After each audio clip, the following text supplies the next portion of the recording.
Hey guys, welcome today. I wonder, have you ever been in a situation where you feel like you're following God's will in your life, and then you seem to run into one snag after another, right? Like you think, okay, God, are you putting blocks? Like I need to go this way, or Satan blocking me, like, and I need to press forward. And we can get so confused, right? And we're like, I'm trying to follow you, God, but I don't get it. Like I'm getting all this pushback. Well, we're not alone. Okay. We're not alone. It has been happening since the beginning of time because we're going to be in the very beginning of the word. We're going to be in Genesis 26 today. And you're going to see Isaac had some issues. And it looked like, well, what's going on here? I want to start in Genesis 26, verse 2. It says, the Lord appeared to Isaac and said, do not go down to Egypt, but do as I tell you. Live here as a foreigner in this land, and I will be with you, and I will bless you.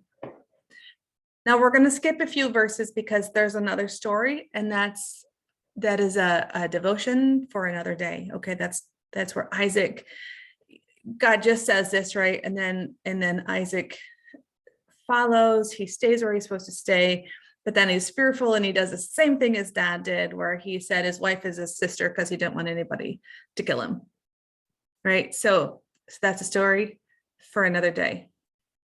But I want to start with that place where God said, I'll be with you and I'll even bless you. So then we come to what's subtitled conflict over water rights.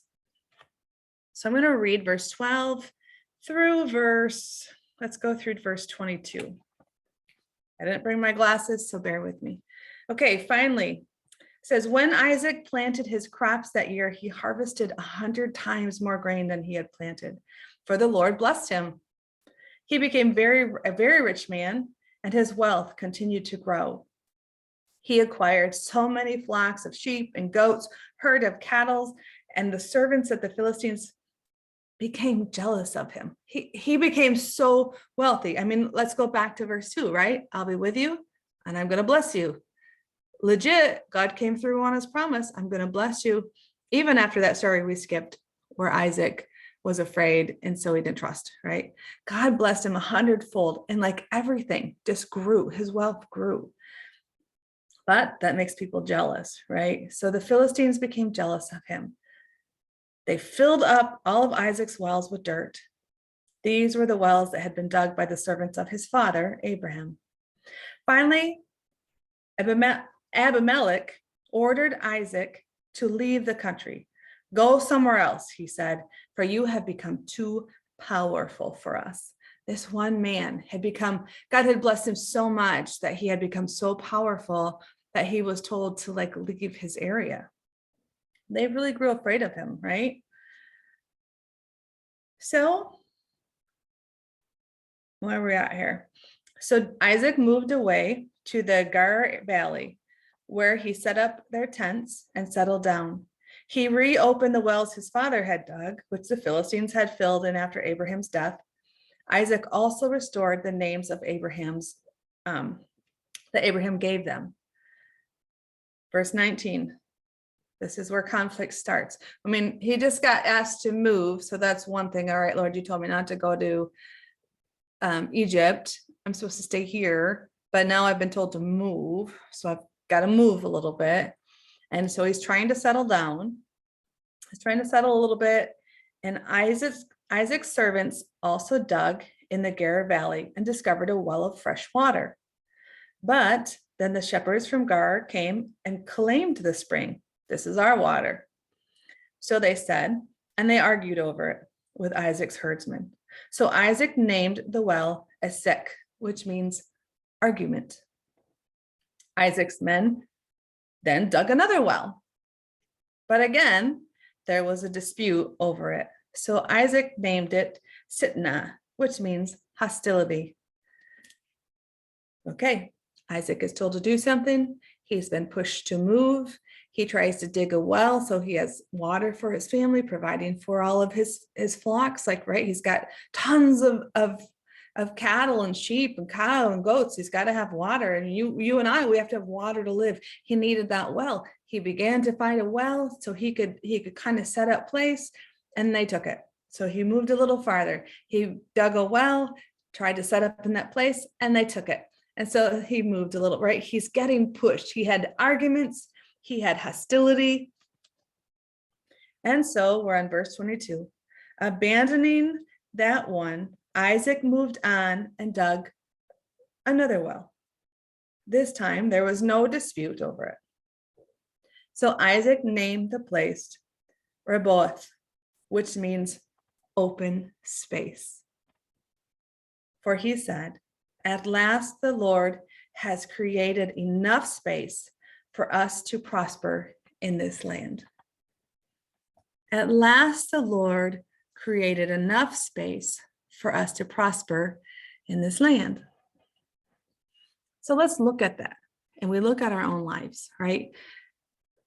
We feel God calling us. We feel like we're stepping into it.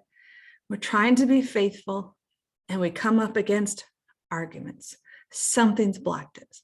We say, all right, let's just drop this. Let's move. Let's shift a little bit. I'm trying to listen, Lord. I'm trying to lean in. I'm going to move. I'm going to shift. All right, I'm going to try again. And we get harassment, right? And then are you ready to give up at this point? Somebody's pushed you out of your land to go away. You're too powerful for me. So like when we step into a role God has called for us, and we start shifting and changing, do the people around us start to become jealous that things are looking good for us? Or, well, why aren't you acting the same way you used to act? And so then we start losing friendships. And that's kind of sometimes that first shift when we start making steps. And it's a hard shift when somebody says, I don't connect with you anymore. You're different than I am. You're not who you used to be. And that's a hard shift sometimes. And Isaac had to do that because he became so wealthy, the people around him could no longer connect with him, right? They felt threatened by him. And so they pushed him out, right? So then he's in this new place, and he's trying to get everything together. And then the people where he's at start to argue with him and say, no, that's mine. You don't get that. And, he had to fight for it. When is the point that you would have given up in this walk? Because I can tell you, for me, I try to give up along. I'm being honest here, guys. When I come up against stuff, it is tough for me. I have to really pull myself together sometimes, because it's so easy for me to cry out.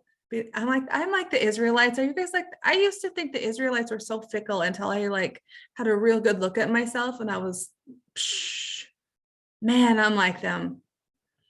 Oh, we don't have anything to drink today, Lord. Have you forgot me? And so water comes out of the rock. Oh, we don't have anything to eat, or we just have manna. Like he gave us manna. Like, oh, now it's just manna, and I missed the stuff from Egypt. I'm whiny like that. Are you whiny like that? Like, Lord, help us that he loves us. When along this route would you have given up? Would you have given up when people start saying, I don't connect with you anymore? When people start to become intimidated by the moves that you're making, by the points you're making, by the advancements you're making in your life, is that when you give up? Do you give up when you've come against a struggle and you're going, you got the well, you found the water, and then boom, something comes up? Do you just be like, all right, God, whatever, I tried. I don't know what to tell you, God. Like, I tried, this happened. But Isaac didn't give up, did he? He kept going on. He built another well. What if God has called you to be a teacher, and you go into a school and it doesn't click, and you are not connecting with the kids, or parents harass you, or whatever the situation, and you get fired, and you're like, oh, I'm not supposed to be a teacher. I give up. Or do you go on to a new school and try again? I know pastors who have said they were told they were not enough to be a pastor. Like, it is not your calling. I don't know what you're thinking, but this isn't your gifting. And then they've gone on to become, pastors of huge churches.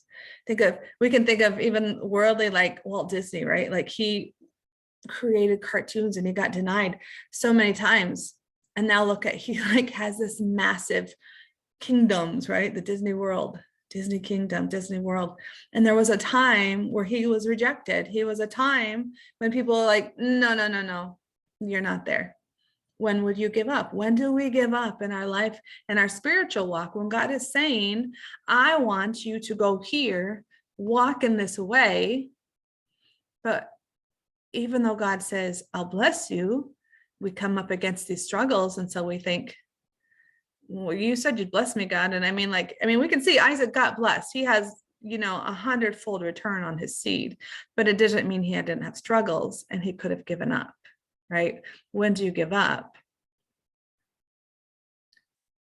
I love the last verse, and that's where I really want to concentrate. Abandoning that over, let's see, where is it at? Last verse. Abandoning that over, Isaac moved on and dug another well. And this time, there was no dispute over it.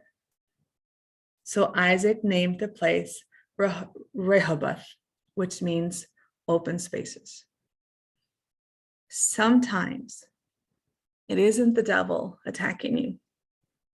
Sometimes God sees that you need a bigger place to be planted. If you're planted, those little trees, what are they called? I can't even remember what they're called, but those little trees, and they like trim them up. Things are kept little because they're planted in something little. Their roots can't get bigger than that, and they become miniature. What should be big has now become little because it's planted in something very small. I planted a banana tree in my garden in Haiti. I have banana trees outside in the garden, but I planted it like in a big coffee can type thing. And it never got bigger than like this big. And I felt like the Lord showed me that. He said, take a picture of that. And he said, that tree will never get bigger because where you've planted it.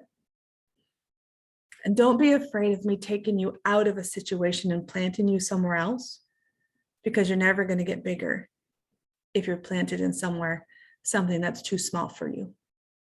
So Isaac, maybe the places that he was trying to set up for were not big enough for him to expand. So he had to go farther. He had to take another step. And God kept saying, nope, not yet. Keep going. Okay, is this far enough, God? I'm going to dig my well. And God saying, nope, not yet. Keep going. And finally, Isaac got to the place where he said, wide open spaces, open spaces. God needs you in a position that you have a larger area. Don't be afraid of being pushed to keep taking more steps. Don't give up. What if Isaac gave up and he didn't move on? What if instead he decided to fight them for the well and say, no, we dug this well. This is our well, and we are going to stay right here, right? The story would be very different. We don't know how it would end.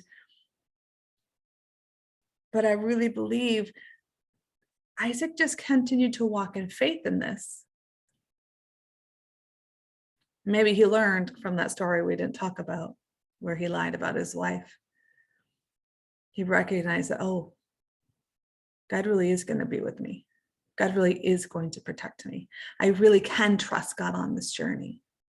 So whatever journey you're on today, if you're feeling discouraged, I want you to be encouraged to keep digging those wells. And if it doesn't work out, try again tomorrow. The only way that we really fail is if we don't get up. It's if we don't learn from it. We can have days where we feel down, we feel run over, and we feel like we just lost an argument, We're like, there's hostility all around us. And what are we going to do? But we don't stay down. We get up, we surrender the well, and then we push on. And God is going to lead you to that wide open place where you are going to have the area that you need to grow. And that might be growing financially. That might be growing spiritually. God might be saying, I need you out of this neighborhood because it's limiting your growth in me, because you're not surrounded by people who want to invest in you, who want to feed into you, right? It might be, I need you to go to a different school. This college isn't where I need you to be because you're not going to have the growth I need in you spiritually. So he might be pushing you. It could be a job situation. Sometimes the best thing for us is to be fired. And that hurts. It's terrible. It's no fun. But what if God is saying, this job is too small for you. I have something bigger. But you won't leave on your own. And so he has to push you, right?